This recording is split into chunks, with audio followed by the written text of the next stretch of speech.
This is episode 197 of the Andrew Hines Real Estate Investing Podcast.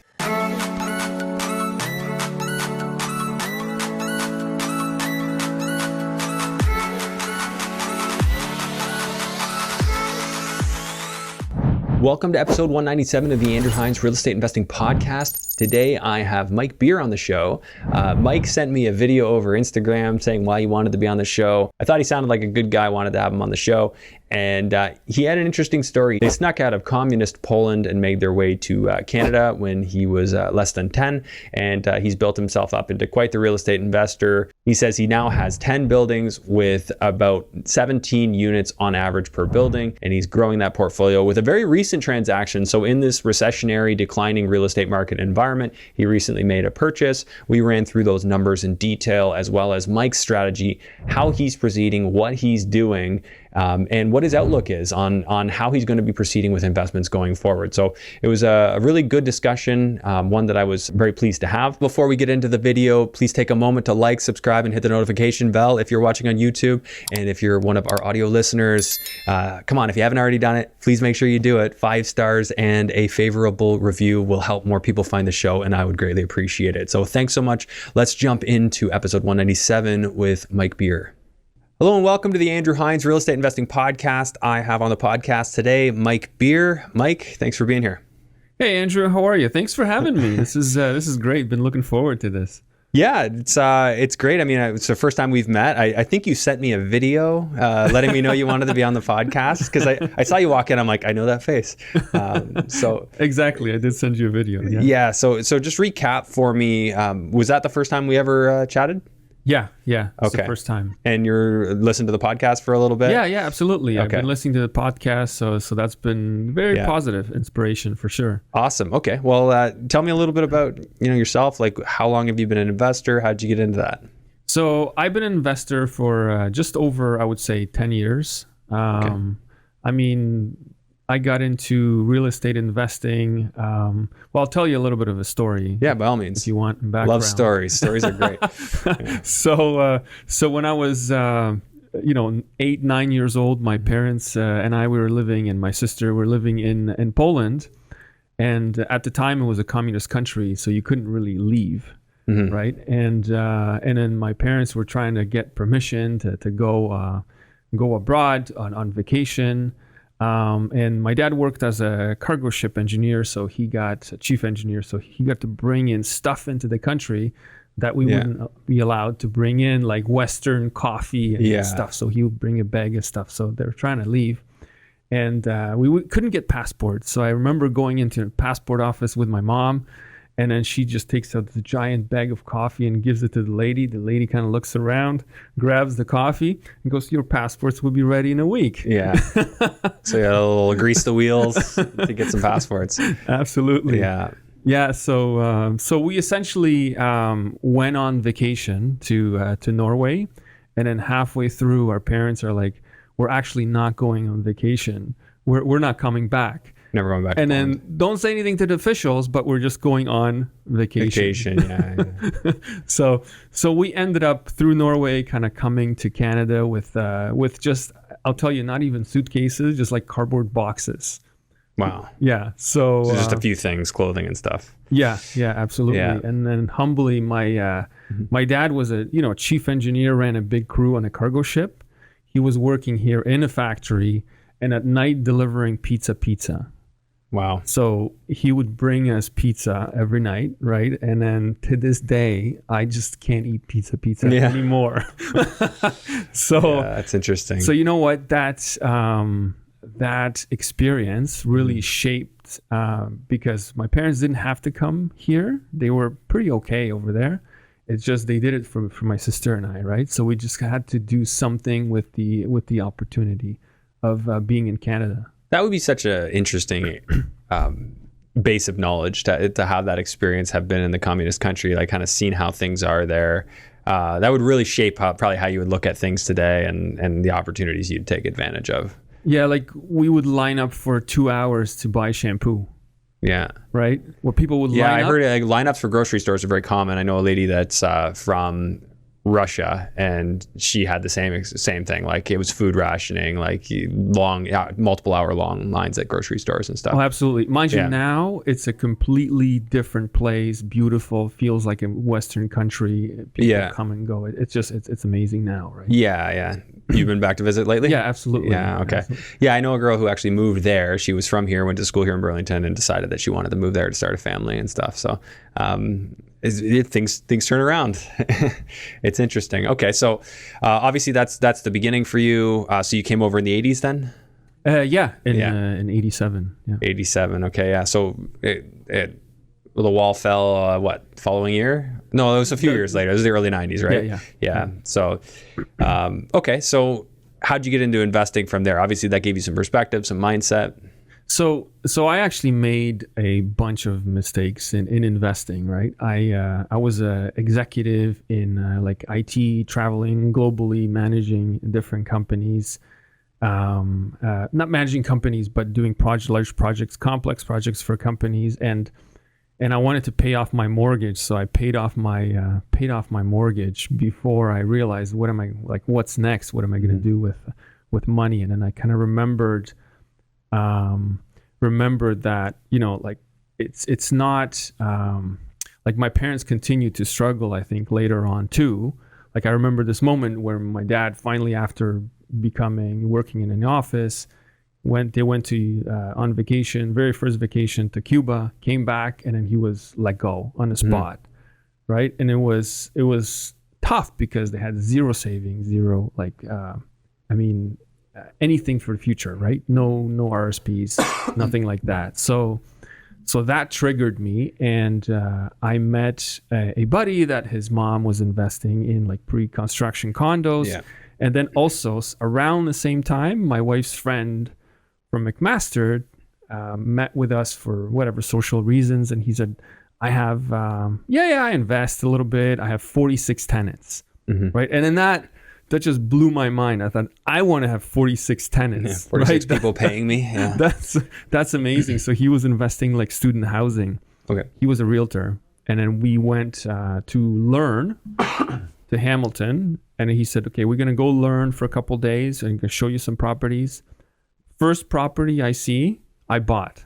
Oh wow! Like the first one. So student rental, or what? It happened. It was a fourplex. Oh, okay. But it was an illegal fourplex. An illegal fourplex, very common in Hamilton to this day. Yeah. But I did. I bought that, and then it just happened that at the same time, the two condos and the fourplex closed within like a month and a half.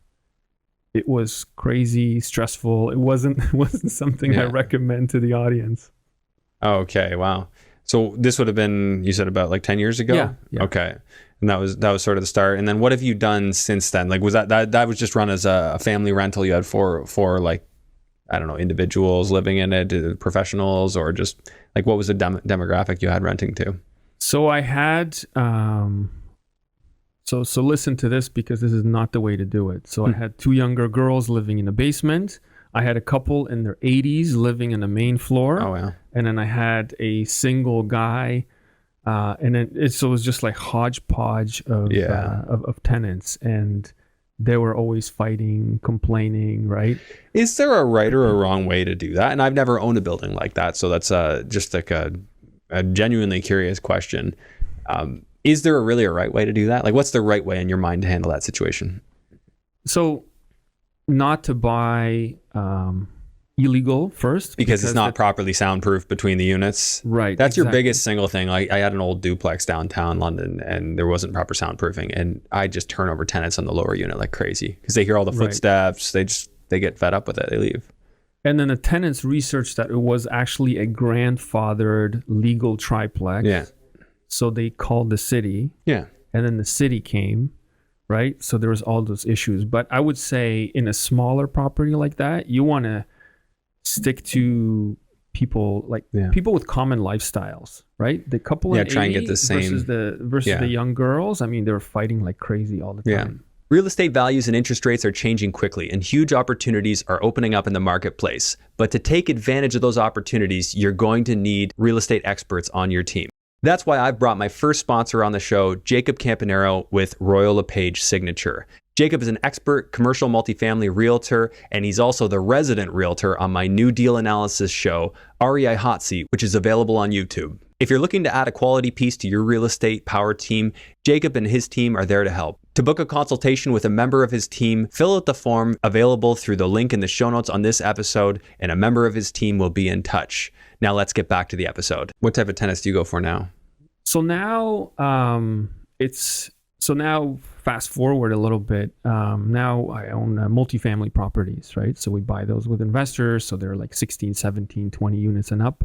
Okay. And then typically we cater now to families, not to students. So families with young kids? Yeah. Yeah, absolutely. It would be... So like 3 to 5 people living in a unit.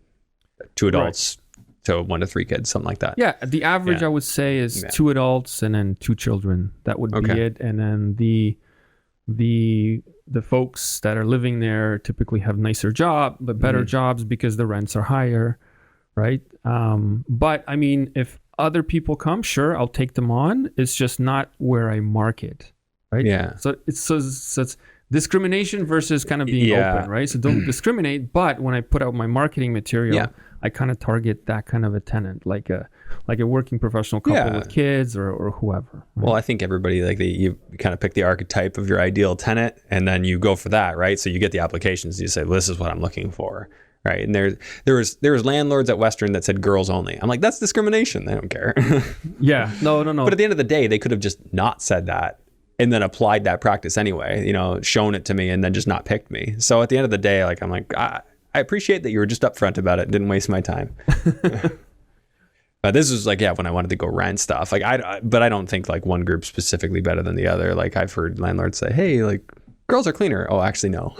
You know what? I actually had student rentals as well in Hamilton, and then people said girls are cleaner, boys are better, and then the reverse. It was flip flop. Yeah, it just depended on your experience. Yeah, and it was just depending on the group. Yeah, the guys would break windows and stuff, and then the girls would cause other issues and then all of a sudden different group would be. So there is no magic number. I kind of like mixing groups. Yeah, I think mixed is great, and also just.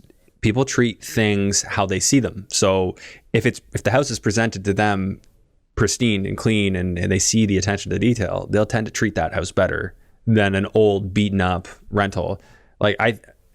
You could find a million examples of this. An old, unrenovated, unupdated rental will just get abused. I had one that kids had a paintball fight in, versus the nice stuff. They'd stay multiple years. 2 members of their group would leave. They'd find replacements. They didn't want to leave, and they'd treat it like gold.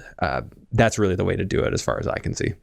Yeah, that's what I think too. It's more about providing tenants with quality and then value, expecting kind of a certain level of behavior and treatment of the property. Right? Yeah, if I got to be a landlord, I want to have nice stuff because I know I'll attract better people, and that's the way I've approached it. There's not to say you can't do it the other way, where you have mediocre stuff and you just have really good management that weeds out the bad apples. Right? It's harder to weed them out. It's a little less obvious who might be a bad apple when you have that product, I think. Yeah, I think so too. You can kind of, I don't know, there is no magic formula what that person looks like. It's more of a feel around. It is a feel, You check your references, right? You do all that, and then you listen to the story and kind of weigh it on, is this going to be a problem for me? What are your thoughts on, do you pick people when you're tenanting a building? Do you pick people knowing that they're potentially going to be lifers there? Do you think that the families that come into your building are using you as a transition while they look to buy a house? Are they going to be there 1 to 5 years? I know, for instance, Sarah Larby says that she wants only people on a month-to-month tenancy, professionals, because she knows eventually they're going to get married and have kids and they're going to move out. She doesn't want them forever because she wants to be able to keep raising rents. What's your philosophy with that? You know what? So I have a team that kind of looks for people now, but I would say I don't like people that would stay 6 months because it is costly to turn over. It is costly to turn over, yeah. And then you typically have to paint the unit, and then. But with rents going up 25% over the last year, it's almost worth having them leave in 6 months and then being able to rent it for that much higher. Granted, how many are going to leave after 6 months, right? You could still sign them to a year if you wanted to. I think the big thing is knowing that they have they have a reason that they would want to leave versus saying we're looking for our forever home. So I agree with that partially, Yeah. but the savings you're going to get over the 6 months of if you have a tenant, and then the trouble of turning them over, no, I hate turnover and such, it's going to be it's going to be expensive. I don't think you're going to realize the value if you raise rents. No, I don't think so over either. 6 months. I'm thinking more like. But who stays 6 months intentionally, like right? 2-3 That would be very years, rare. Yeah, right? that'd be very rare. Yeah, 2 to 3 years is a great once turnaround. it hits, I see. Once it hits 4, then we definitely there's alarm bells. Okay, we gotta kind of move on, right? Yeah, you want them to cycle out after 4 years, ideally. Yeah, okay, so absolutely. these are kind of growing families. They're going to use the space for a while, and then potentially move on to the next. But I know a lot of people talk about young professionals and they talk about students, how it's cash flows, but I like families because stuff happens to families in a sense. They get another kid. Yeah. Someone eventually gets married, or people move out to get a job. Children go off to university and they don't need a place that big anymore. Right. So there are changes continuously. So I tend to. Interesting. That's why I kind of like families. Interesting. I mean, there's probably like a million different scenarios we could go through. Obviously, like you have your income requirements. You're going to look for. Like, it doesn't matter to you, professional jobs, blue collar, you're happy with all of it. You just want consistent income, good credit. Like, are these things your management team is checking? Typically, they have to be responsible, right, with good credit. So so I don't really look at if it's a blue collar job, because there's electricians that make hundreds of thousands, $140,000 a year. The trades make great money. Yeah, right. Yeah, journeyman trades make more money than a lot of white collar. Most white collar, actually. Yeah, but then if the tenants don't have a history of employment, right? Then and they're living with 3 different friends that are the same. Yeah, it's probably not going to work out. Okay, so are you involved in the tenant screening? At the very end, at some points. Okay. Right. Meaning, so I've kind of built a system because we now have a bunch of multifamily properties. Yeah. Property managers as well. So we do a blended kind of formula. So I have property management more for the emergencies, 2 a.m. But really, I have a team on the ground too in London, Hamilton, and Kitchener. Yeah. And then one back office team, because I find that the blended model gives us a little bit more control. I like that too. It's a little bit cheaper. Well, you're still delegating stuff, but you handle management internally. But then the 2 a.m. broken toilet, have somebody that can do that. Yeah. We have kind of that we can leverage the property manager for. Oh, okay. So they're actually a proper property manager. You just use limited services from them. Exactly. Gotcha. Exactly. So just what we need, and then I think in the end, and the future is that we just kind of move on to our own property management. But I don't have the scale just quite yet. Yeah. Like, so where are you at now? Like scale wise, like how many units approximately? So we have about 10 buildings now. 10 buildings. Okay. Averaging like 10 units a piece or 15. Now lately averaging around 17, 18. Okay. Right. So I just bought one in Kitchener, another one in Kitchener that's 16 units. Okay. And it's the same kind of use like a pretty cookie cutter model, right? Where it's a nice property built in the 1960s, 70s. Yeah. Nice brick on the outside. Although I had a tenant, and he may be listening to this, he said, I don't want to investor. I said, I don't like this brick. What's wrong with the color of this brick? And I said, that's the last thing I think about. It's red brick. I think it's fine. Don't worry about it. Yeah. Right. But anyway, they're like brick, and then nice. Nice, just purpose built kind of building, 2-3 units, 2-3 bedroom mix. In 2 and 3s. Yeah. So not ones and bachelors. Well, at least there's one bedroom, 12 2 bedrooms, and then the rest are 3 bedrooms. So I like that kind of mix. That's a nice mix. How common is that mix? I feel like not very common. No, actually in the 1960s, 70s, it's not very common to have like that kind of mix. Okay, interesting. Yeah. All right. So when did you buy that one? So this one I'm buying right now. So you're in the process right now? Yeah. Okay. So we just gone firm, and then we're closing it at the end of November. Do you mind walking through some of the numbers on that one? Yeah, I can run through the numbers I have in my head. Yeah, perfect. No, that's the best. That's what we do on this show. So yeah, what'd you buy that one for? So that one was listed for 3.5. Yeah. We actually got it for 3.2. Okay. Mainly because we knew the owner through somebody. And then I have a bit of a track record of buying properties as well, that size, and then closing on them. Okay. So 3.2. Okay, so 3.2. And are you planning on doing some improvements, or it'll just be kind of as you go? So 15 out of the 16 units are not renovated. So the owner renovated a single unit that's vacant right now. So we're gonna redo all the units. So are you gonna do like the N13, get them all out? So we use like 3 different tactics, because I find that there isn't like one silver bullet ever. We live in Ontario. People don't like the tenant laws. I actually think they could be a competitive advantage if you're an investor that's sophisticated. If you know what you're doing, you can use it to your advantage. So that's like with anything, right? Every challenge has a silver lining. Like there's always what's the expression? When one door closes, a window opens. Like there's always a way to take advantage of it.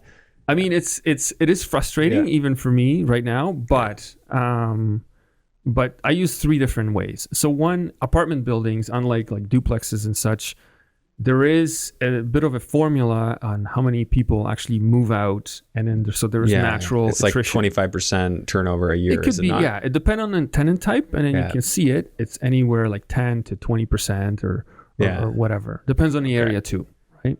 Okay. So that's one. Number 2 is we have buildings just outside of the city where we can actually relocate people to the units are slightly nicer, because these units, they're not great looking, right? Like if there was a leak, for example, in one of the units, there's a hole, and then the last landlord, he didn't fix it, right? Like a door breaks off a cabinet, it's still broken for 5 years, right? So some of the units are not well maintained inside. So then if a tenant sees, I could pay just a little bit more and then move slightly outside of the core area of the city, they go for that somehow. And then the last one is cash for keys, which I call check for keys, because it has to be traceable. Yeah. Right? And there's nothing illegal about that, right? I think some people think cash for keys is illegal. Like you can make a private contract with people. Absolutely. And then that's what we do. It's a private contract, and then it's an expense on, when you tell your accountant, this is a real expense. Yeah, of course. Okay, so one thing I could see being a little bit of a challenge with that is like now when you want people to move, you obviously want market rates on rent, and we're 25% in Canada pretty much across the board for increase in rental rates year over year. So knowing that it's huge. It would be no matter what, you're talking to these tenants that have been in there for a while, it's a big jump that you're going to want at the new place. That part might be a little harder. But like you said, there's a lot of different ways to do it. Some people don't need the space. They were in a bigger unit than they needed. They could just downsize. There's obviously a way to make a lot of that work. And then the one approach, which I credit Kyle Ford with this, is you give them the N13 so that they pack up their truck and they have the right to come back. But then as they're leaving, you go to them with, what's the one where they sign it on their own? N11, yeah. And you present them with the N11 and say, hey, I can give you a couple grand right now. I see you're all packed up. You probably just want to move on. How about I just give you a couple of grand? We sign the N11 and you're on your way. And, it kind of says like, hey, I don't know how long this is going to take. It could take 12 months, could take 18 months. We're going to go at the speed of our contractors. So rather than keep you in limbo, why don't you just look for your new place? I'll tell you, that's a tactic. Yeah. But when you have a bunch of buildings in the city, and the city figures out that that's what you're doing, like you're getting permits for those N13s. Yeah. They could flag you, right? And you're going to have issues in the future. Yeah, I mean, you could have issues no matter what. Yeah, I agree. Like there's always. If you're doing on a bigger scale, it doesn't. You just have to. I guess the way I kind of think of it with tenant targeting, and then also kind of unit evictions, I look at the whole picture. Yeah. Right. I look at what would my investors want me to do, right? Because some of them have high profile investors, so they don't want to be associated with anything that's extremely negative. Right? Yeah, and I wouldn't either. Like, I don't think that has to be a negative. Like obviously they're only going to sign it if it's a win-win, right? If they're already going. And at the end of the day, like these people could come back unless you present them with an offer that they would prefer. Yeah, but I guess where I'm going is that's a good tactic, but there are other ones that are more aggressive that I don't typically take. Oh yeah, it's because then if the media gets a hold of it, then you have another like thing to manage, and it's complicated. So I rather actually go with slightly less profit turn just slightly. Yeah. Right. Turn over the units a little slower, and then but get it done in like a reasonable manner. Yeah, that kind for of sure. works, right? And I like that too. Like that's less hands-on. I don't like going through the whole like asking people to leave. I don't like that process. I really don't. I like to treat my tenants with a lot of dignity and respect and leave them to themselves. Very, very hands-off model. But I do have to acknowledge, like, for my own model, like I've left a lot of profit on the table by not really pushing on turnovers at all. Oh, absolutely. Yeah, absolutely. So there's a balance. There's a balance. Push is just how much. You know what? Yeah. I've also learned on the fourplex that there's something called a headache factor. Yeah. This, right. So you get the financial aspect of it, like how much of a pain in the butt do you want this to be, right? So if I look at investment, if it's going to be a tremendous amount of pain to go through this, then it's probably not worth it, right? So how can I go through this and make it as easy as possible for me, for my team, and for the investor? Yeah, I'm with you. I really don't like turnover. As much as it's like, oh, I could make more money. I'm like, yes, but we have to go through all this all over again. I need, obviously, like you need to have a really good team in place for those turnovers to just make it more pain-free. So let's just talk about what you expect to spend. Like, what do you expect to spend on these for improvements? So roughly it's going to be 55,000 per unit. Per unit. So we're 55,000 times 15. Times 15. Yeah, 15 units. You said how many units in total are you? 16 units, 16 and then 15 unrenovated. Okay, so your purchase and improvements total, and so just over 800K. It should 825. So the total of all this is about. For some reason, it did that as a percentage here. Okay, so about $4 million you'll be into it in terms of purchase and improvements. And then you have a little bit of cash needed to cover some of the negative cash flow, right? Because this kind of property, the DCR isn't strong enough to go with. Okay, so you're going to be negative for a while. Like, what will you budget for the negative cash flow? Like 100 Gs? Right, exactly. Yeah. Okay. So obviously, when you buy a property like this, like a tier A lender will not lend you the money for this kind of property. Not initially, anyway. Then you look at like credit unions, the B lenders, they won't lend you money for it either. So then you have to go to kind of institutional, like investors and mix and things like that to borrow funds. Okay, so you're working with some mix, and we'll talk more about that. But that's for just a short period of time. Sure. What do you figure you're going to get your rents up to on average for that building? So the average rents are below 1,000 for that building. To start, and then we're going to get them to roughly $2,000. Okay. And I know these numbers seem whole numbers, but it's actually going to be for a 2-bedroom, $2,010. That's the target. Okay. No, I like that. It keeps it simple. So basically 2,000 times 16, so about $32,000 a month. Once you get to that point, do you know approximately what your taxes will be on that place? So taxes are $32,000. $32,000. Okay. Yeah. Same as your rent will be. Insurance on something like that, what, like $4,000? Yeah, like 5,000. 5,000. Yeah. Okay. Maintenance, I've got 5% here by default, which would be $19,000. Does that sound too high or too low? No, that sounds reasonable. That's a good budget. Keeping in mind that I'm going to ask you about landscaping and snow removal separately. Okay. Yeah. So what will those be? Landscaping and snow. So landscaping and snow will be around 5,000. 5,000, and any like it could be a little bit less, but garbage pickup, superintendent, anything like that, or no? So there will be a superintendent, probably about $200 a month. Okay, but it's more of a partial kind of superintendent. Okay. So we'll put that there. And then cleaning is in there. Cleaning, okay, Garbage pickup will be around $160 a month. Yeah. Okay, so let's see here. Plus 160 times 12. So landscape, snow, and garbage together about $7,000 then, or 6,900. Management, you going to pay some management there? Well, that's included in the you mentioned 5%. Right? For maintenance. For management. Oh, 5% for management. Okay. Yeah. So for maintenance, what would you think it's going to be? So some of the kind of day-to-day stuff, I mentioned $200 a month. Yeah, so with maintenance, what I like to do is kind of figure things breaking, turnovers, painting, minor repairs, but you're already doing so much renovation. So, and then there'd be the life cycle items like windows, roof, central boiler, furnace, anything like that. So that would be roughly at the beginning. It's a little higher. It's a lot higher, yeah. So it would be like $900 a month. Would you be per unit? Okay. Sorry, $900 per year per unit. Per unit, yeah, right? yeah. That's what I was thinking. So like 900 times 16 units. That's about 14 grand. Yeah. So more like say 4%. It works out to be okay. And then utilities. What do we got for utilities? So now you're asking. You know what? I don't know 100% offhand what the utilities will be on that particular building. Well, we can do some estimates. What is being paid for by you and what is not? Like, are the tenants? I'm paying for everything. You pay for all of it. Yeah.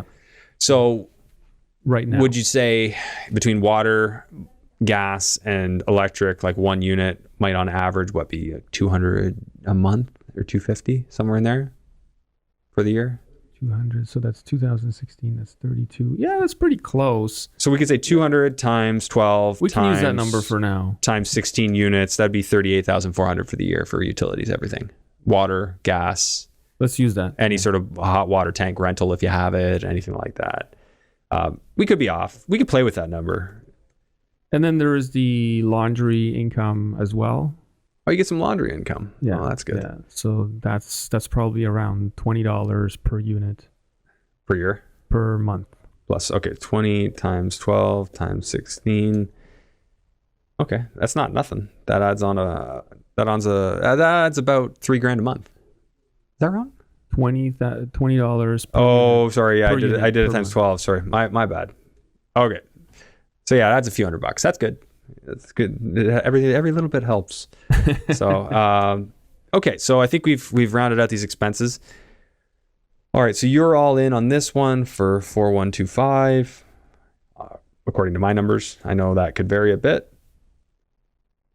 Oops. 4125.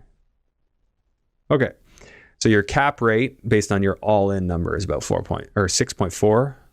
Mm-hmm. Which historically is like really amazing. In 12 months ago numbers, like that's insane. Like no, you wouldn't have had a cap rate that high, not even close. You would have probably been more like a 4 cap or something like that buying it. Right. Yeah. Okay, so here's the tricky part because you're going in and buying at what level of financing are you getting going in, like in a dollar value? So we're getting 75%. 75% of your purchase price. Loan to value, yeah. Yeah, so in your purchase price is the 3.2. So let's just see what that would work. Equals 0.75 times 3.2. So about 2.4 million.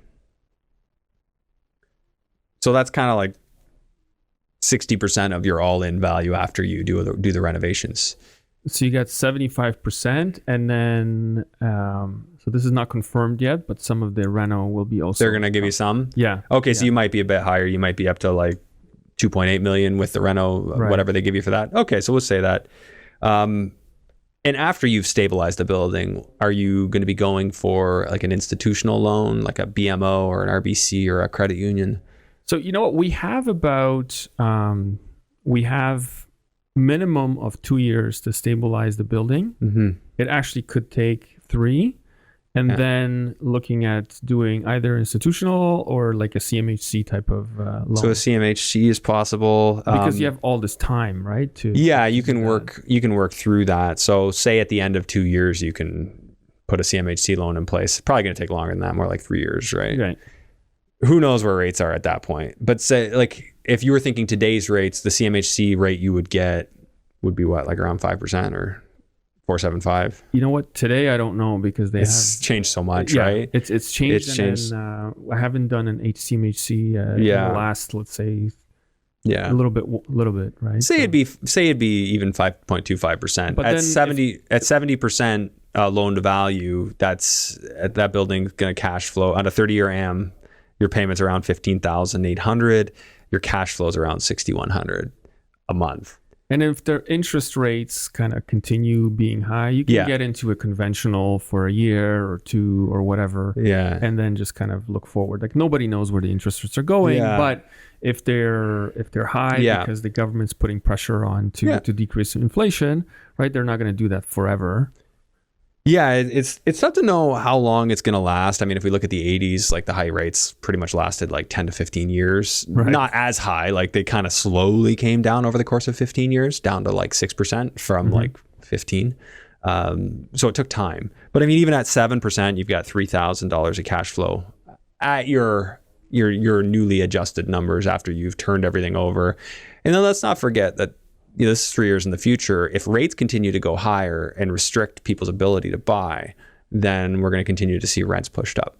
And the rents have been going up. Yeah, so it could be even higher than you're thinking here. Absolutely. That is kind of one of the saving graces. And I think with commercial real estate, why it hasn't been affected as much in terms of a dollar amount, like on a price per door amount, with this downturn is because rents have been pushed up. So yes, your cap rates are going up, but rents were going up and offsetting that. So so the values of the buildings were staying roughly more stable. Not completely, but more so. Exactly. And then this is, so this building is in Kitchener, and in Kitchener, the rents have been going up quite a bit.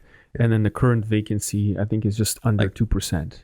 Right? So for condos I think it's 0.9, and then for apartment, it's just below 2%. And that's something I could adjust here. I had a 1% vacancy for you, but I could put 2, and then so at 2%, still even at 7% interest rate, 30-year AM, 70% loan to value, it's $2,600 a month positive. That's great. I mean, of course, there's still the challenge of between land transfer, down payment, and your portion of the renovations, we're like $1.3 million in. And that's where the investor funds come from. Exactly. So the investor funds are going to fund the down payment, right? We put some of our own money into, as well as the closing costs, and then some of the renovation costs. Okay. Are going to come, right? Want to network with like-minded investors and get an idea for what the best of the best are doing? Better make sure you make it out to our next GTA West REI meetup. This is a new meetup that's replacing the Greater Hamilton REI meetup that I used to host. We launched our first meetup in November. It was a great success. We had about 75 people out, and we're looking forward to doing more of them and having more people come out. It really is a great opportunity to connect with a lot of people that I've been in contact with online or seen in the comments, and now I can finally put a face to the name. And I think you'll have a similar experience if you attend our events. Our next event is happening on December 8th from 7 till 9:30 p.m. at Clifford Brewing in Hamilton, Ontario. If you'd like to attend the event, it's very important that you click the link in the description of this video or in the show notes of this episode, and make sure that you add yourself to the group. And then once you're in the group, please be sure to add yourself to the event so that we know who's coming and we can notify the establishment. Are you looking to get more into the weeds with the numbers and deal analysis? Well, then you're going to want to check out my brand new show on YouTube, REI Hot Seat. So if you're looking to talk about very specific numbers and quantitative elements that go into making a real estate investing decision, you're going to want to check out this show and make sure that you're subscribed. Join us weekly for new and current episodes that factor in current market conditions and help viewers understand the dynamics that go into making an investing decision today. I look forward to seeing you in the comments section over there. Thanks. Let's get back to the episode. Explain to me who your target investor is and how you find them. So I would say we have kind of two avatars, right? They call them avatars. So one are executives, because as you know, I used to work as an executive in information technology. So I have a lot of contacts there. Okay. And then two are business owners. Those are two kind of communities I've been pretty involved in. So are you going to I'm trying to think of like the Chamber of Commerce and things like that. I did, but I didn't get any investors. I was about to say, did that ever work? Off there, but you can go to business clubs, talk to people. Yeah. But I think a lot of it has been through contacts I've already developed in the industry, because I've been working for quite a while, and then friends of friends, and then I've used like business organizations. Business organizations as well. But it's been a lot have been mostly, I would say, accredited investors. Yeah. But then a lot of friends have wanted to, because they're just not as much as we think that everybody wants to be a real estate investor. People don't want it. Not everybody wants to be a real estate investor. I don't even really want I mean, I like it. Like I like what it can do for you. But I mean, I'm more of like an objective, like it always made sense to me. Like that was why. Like I just invested in it because it made sense to me.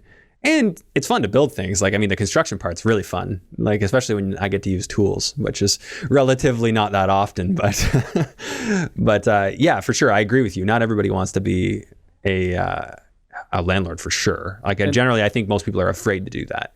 And I'll tell you one kind of quick thing which helped me crystallize that decision whether to become like a bigger real estate investor. Mm-hmm. So I was sitting in an office, kind of working for a company, and then just having a coffee, chilling out, 11 o'clock, thinking about just kind of casually doing work. Yeah. And my boss runs up and says, "Okay, Mike, we got to do this presentation.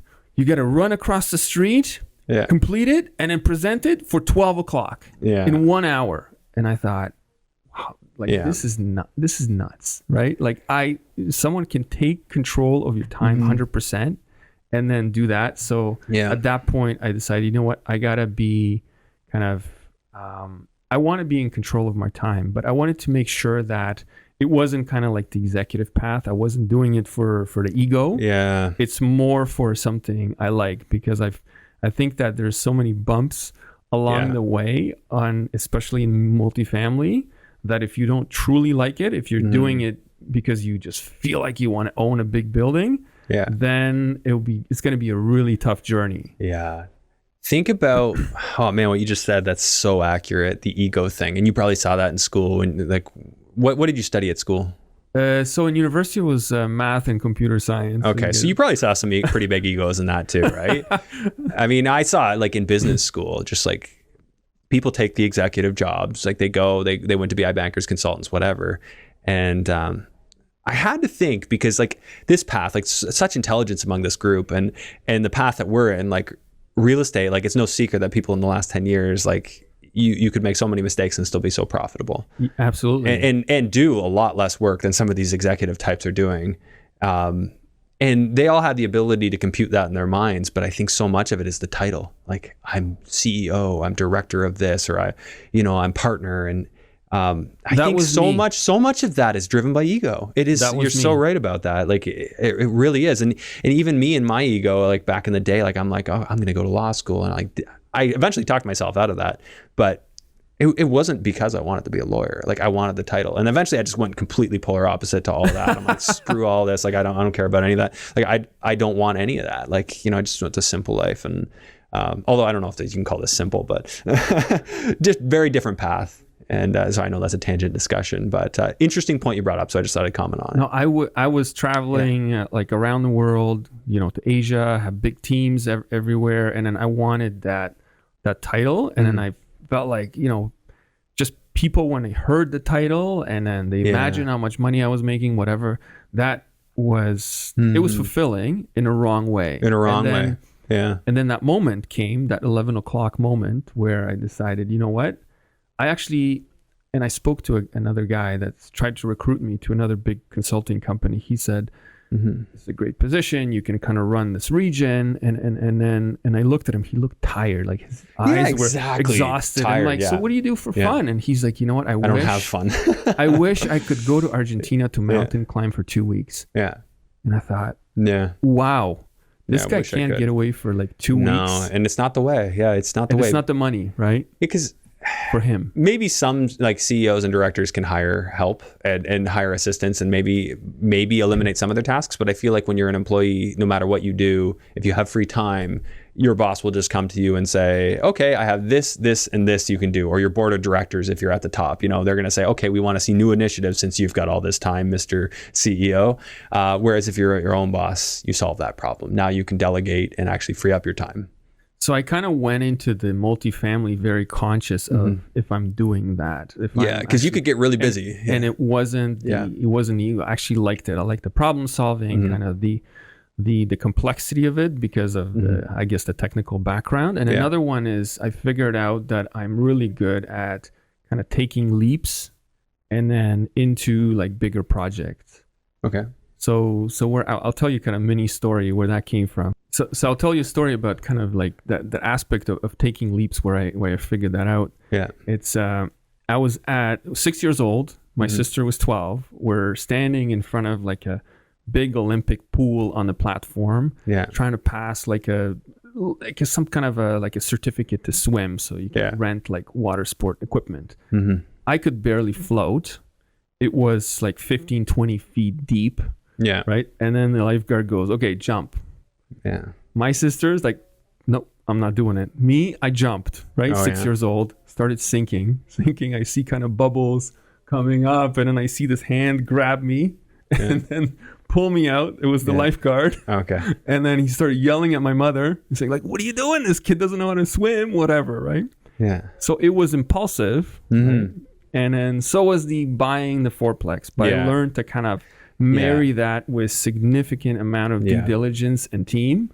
Yeah. And then that comes together as actually, I would say now it's a superpower, right? Yeah, you need that impulsive to a degree to take action, right? You can't just never take action. You got to take action. So instead of it's helpful, analysis by paralysis and continue to watching. Sometimes you'll never know, right? You get in and you find a way to swim. And that's not advice because everybody's different. Some people's personalities work perfect for that. And some people, that's the worst thing they could do. So it's a very personal decision. Yeah. Mike, is there anything you wished I'd asked you about that we haven't talked about today?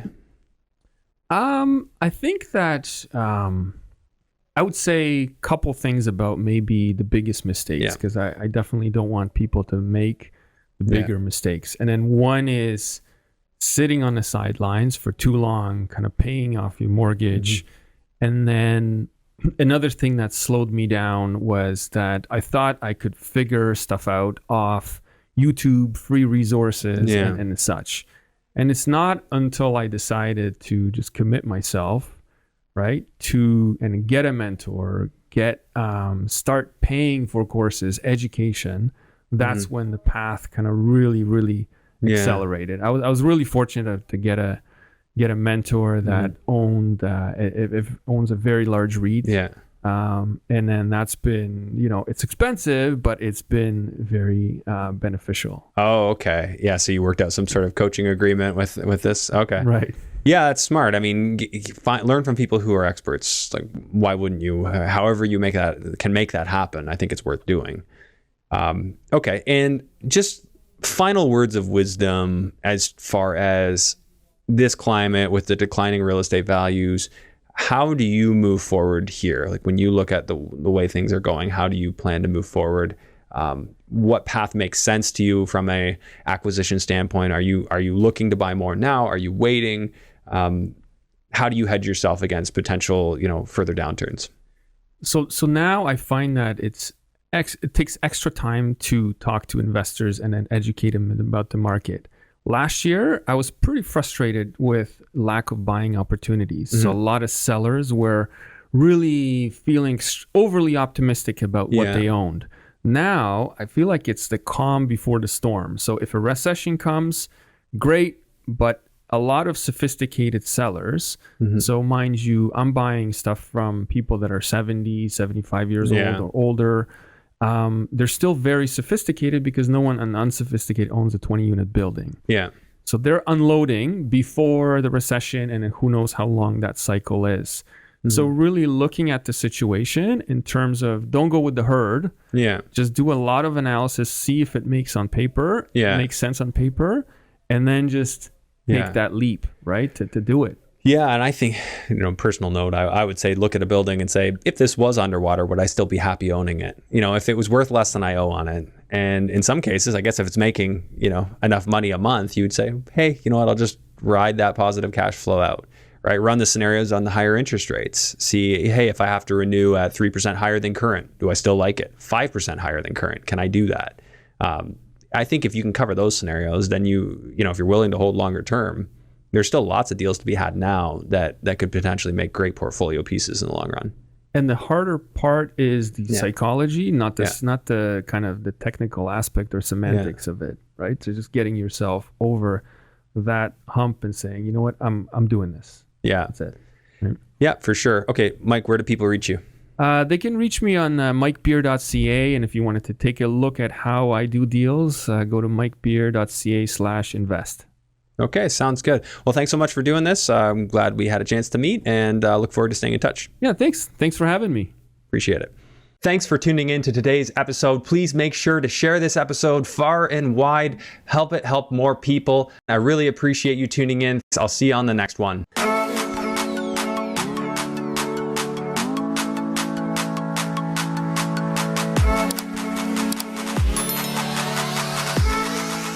Real estate values and interest rates are changing quickly, and huge opportunities are opening up in the marketplace. But to take advantage of those opportunities, you're going to need real estate experts on your team. That's why I've brought my first sponsor on the show, Jacob Campanero with Royal LePage Signature. Jacob is an expert commercial multifamily realtor, and he's also the resident realtor on my new deal analysis show, REI Hot Seat, which is available on YouTube. If you're looking to add a quality piece to your real estate power team, Jacob and his team are there to help. To book a consultation with a member of his team, fill out the form available through the link in the show notes on this episode, and a member of his team will be in touch.